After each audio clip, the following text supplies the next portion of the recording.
Guys, can I have like a smile, a nod, a thumbs up if anybody thinks it's really funny that Jeremy chose the portion of Korach to talk about marriage?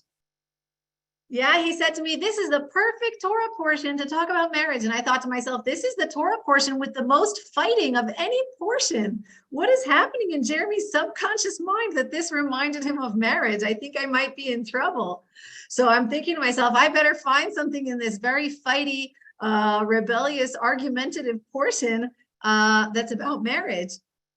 And so, I'm reading the portion and I'm kind of scratching my head like, why did Jeremy choose marriage this week? Now, what's really interesting, guys, is that the portion doesn't actually talk about marriage at all. But here's what's interesting.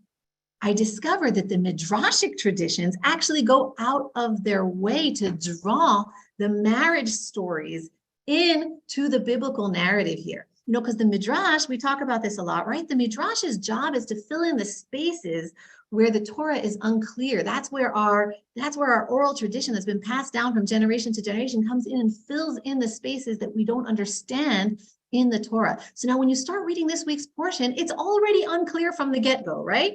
You open up the portion and the first verse just jumps out at us. It says, Korach, the son of Yitzhar, the son of Kehat, the son of Levi, took, ... no continuation, took, along with Datan and Aviram, the sons of Eliab, and On the son of Pelet, descendants of Reuben. And that's the end of the verse. I bet in your English versions, there's something in parentheses, took himself to the side. They add in all kinds of words in the translation because the actual verse doesn't make sense, but the words are that he took. So that's strange. What did they take? Second of all, what's strange is that we have four leaders of the rebellion right here in this verse. We have Korach, we have Datan, we have Aviram, and we have and we have On, the son of Pelet, right? The last three are from the tribe of Reuben, and then we have 250 other kind of, leaders of the different tribes that join in as well. Now, what jumps out at you when you're reading this is that as the rebellion unfolds, Moshe has dialogue with Korach, but Korach just keeps on rebelling and he perishes. And then Moshe tries to go into dialogue with Datan and Aviram, and they're really rude. They refuse to even talk to him. They perish. Then the 250 take the incense challenge, thinking that they're going to be chosen by Hashem. They perish. Who's missing, guys? There's one person who started out in the first verse of the rebellion, but we don't hear about anything having to do with him for the rest of the portion. And that is On, the son of Pelet, right there from the first verse. So the Midrash is really interesting here. It actually attributes both Korach's rebellion and On, the son of Pelet, not continuing in the rebellion to their wives and their marriage and their marital relationships, which is really deep and multi-layered. When I was trying to figure out, like, how did the Midrash even get to this? I realized it's actually building off of this word, and Korach took, because in Hebrew, there are many ways to say took. One of them is vayikach, kicha. That's a Hebrew word that we've talked about in the past, is also the word for taking a wife, for getting married. So it's like folded up in this mysterious word, is that it's like hinting to you, it's calling out to you that there's some kind of marriage backstory here in the verses. So this Midrash is worth looking at closely because it really teaches us, I think, something foundational about how our relationships between husbands and wives can build up or destroy.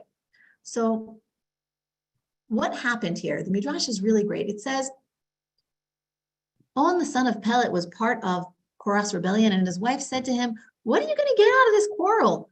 Moshe is your teacher now, and you're secondary to Moshe. Let's say your rebellion succeeds and Korach replaces Moshe. Well, then you'll be secondary to Korach. What are you even going to get out of this revolt, right? So, On has gotten himself all riled up. He's feeling bad about his status in life, and I need more honor. And, when you first read it, she sounds kind of harsh, like, hey, buddy, hey, husband, you're a second-rate guy, so you're going to be a second-rate guy no matter what. That's not really what she's saying. What she's saying is you're from the tribe of Reuben. You're not going to be a Levite. I like you the way you are. You don't have to go try to be something that you're not. Korach is in his whole ego trip, but that's not your fight to be having. You're a student of Moshe. That's wonderful. Meaning she's pushing him to be an upright, humble person who's happy with his lot in life. She's saying it's not just about having more and more status. Be a student of Moshe. That's amazing. You're learning from Moshe. And then the Midrash goes on to say, you know what On said to his wife? He's like, oh my gosh, you're right. He said, what can I do? I swore to them that I would be with all of them. Meaning he's stuck in this one vision of how things need to play out. He's like, well, I'm locked and loaded in this rebellion. I can't really back out. He's stuck. And here's her amazing job, Mrs. On's job. When God created Eve, it says that God wanted to make an Ezer Kenegdo, a helpmate against him. And look what a perfect helpmate against him she is. The ideal wife that the Torah and the sages are portraying is not one that just blindly says, whatever you want, honey, right? She builds up her husband to who he can be. She supports him and she strengthens him. But when she sees he's going off the right path, she doesn't just say, okay, sweetheart, whatever you want. She takes matters into her own hands and even goes against him, but with the intention in her heart of helping him be more upright. So she's exactly trying to be his helpmate against him, meaning she wants to help him, even if it means sometimes being against him. Look at the complexity that the Torah and the sages are able to hold on to in trying to give us a model of what an ideal relationship is.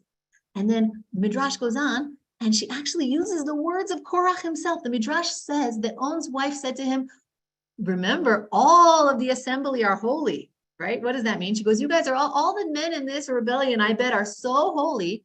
You sit down and I'm going to save you. And what did she do? She gave him wine to drink until he fell asleep. She laid him down and she loosened her hair as if she was bathing.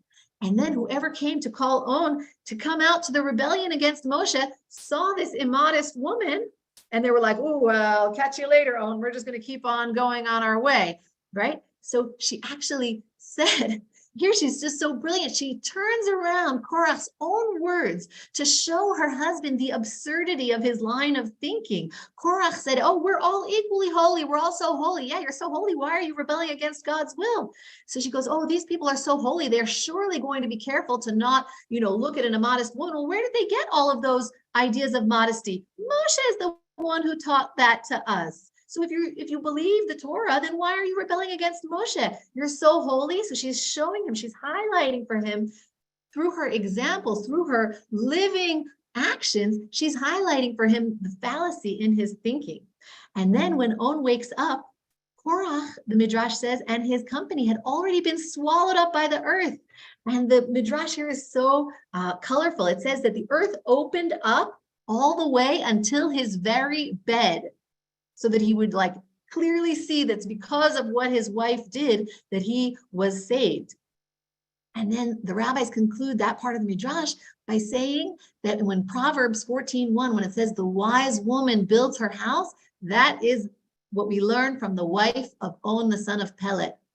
And then the Midrash says that this is contrasted with the second part of the verse in Proverbs where it says, but the woman with folly tears it down. The rabbis said that is the wife of Korach, because the wife of Korach was also responsible for the downfall of her house. Look how amazing the Midrash is. It's basically filling in the blanks of how did these guys end up where they ended up? They all ended up where they ended up because of the decisions that their wives made. And so it says, what did she do? Now, there are a lot of Midrashic versions of what Korach's wife said to goad him into rebellion. Some say that she was mocking Moses' teaching. Some say that she was upset that they had to tithe their tithes to the priests. And some say that she was complaining about his shaved head. She didn't think he looked cute because Moshe said all the Levites had to shave their heads and she thought he looked kind of bad. There are a lot of different versions, but I don't even need those Midrashim because I know exactly what the dynamic was. I can feel what the dynamic was, right? I don't need to choose because I can see it in my mind's eyes. When On, the son of Pelet's wife, was encouraging him and showing him it's amazing to be a student of Moshe. You should be happy with your lot. Think about Korach's wife. She had even more reason to be encouraging her husband and building him up. I mean, he's a Levite, not only a Levite, but from the most honored family of Levites, the family of Kehat. They get to carry the vessels of the tabernacle. She should be saying to him, wow, I am so proud of you. You are so lucky. But what does she do? I know what she did. She tears him down.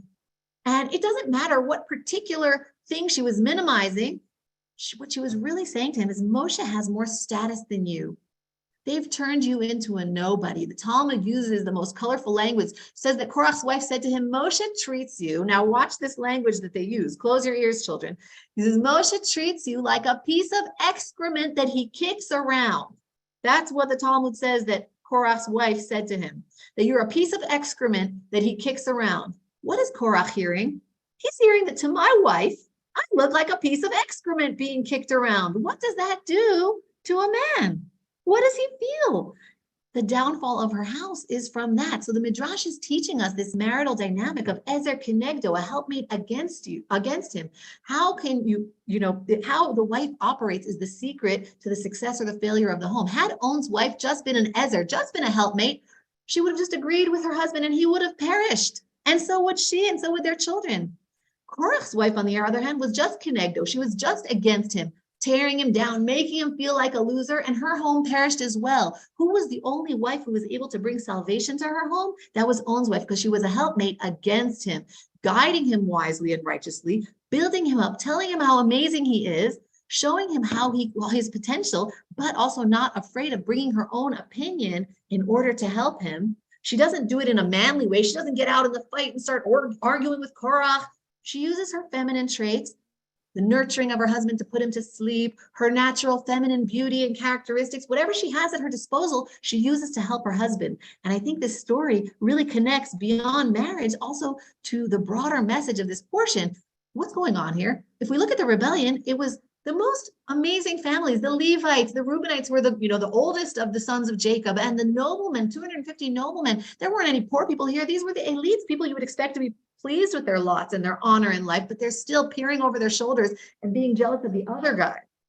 How does the portion resolve? It resolves with the sticks. Moshe takes the sticks and puts them in the tabernacle, and the stick of Aaron flourishes. The Midrash says something so beautiful. It says that all of the sticks were from one tree broken into pieces. What was Moshe trying to teach them then? He says, look at a tree. If you see things just disjointedly and individualistically, you say, I want to be the fruit. The fruit is colorful, the fruit is sweet. But if you have a holistic view of the tree, you realize that all the parts of the tree are important. The branches and the trunk and the bark and the roots, the fruits would not be there if not for the rest of the parts of the tree. It has so many important functions.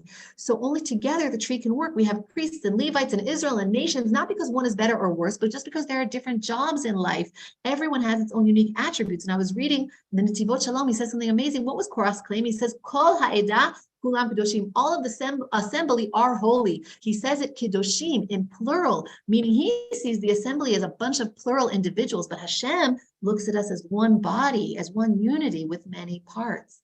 And the Midrash goes on to say that these sticks, the sticks stayed in the hand of the kings of Judah, the house of David, for all of the years of the kingdom of David. And it was lost when the temple was destroyed, and that it's going to come, these sticks are going to come back in the times of Mashiach. Now, that's obviously not literal, because we know that those sticks were kept in the temple. What does it mean that he held it? The kings held it in their mind. They understood the idea of the unity. And it's really cool because the Midrash tells us that when Mashiach comes, these sticks will return. What does that mean? That we're all going to understand that our job isn't to be like the other person, to be, try to have the other job, but that all of us, it's true in a marriage, the wife's job is to be the wife and not the husband. The husband doesn't need to try to be the wife. And it's true for all of us. And here, even in our fellowship, for everyone to understand what is it to be a priest? What is it to be a Levite? What is it to be Israel? And what is it to be a nation? We'll all understand that we are all parts of the same tree, each with our own unique jobs.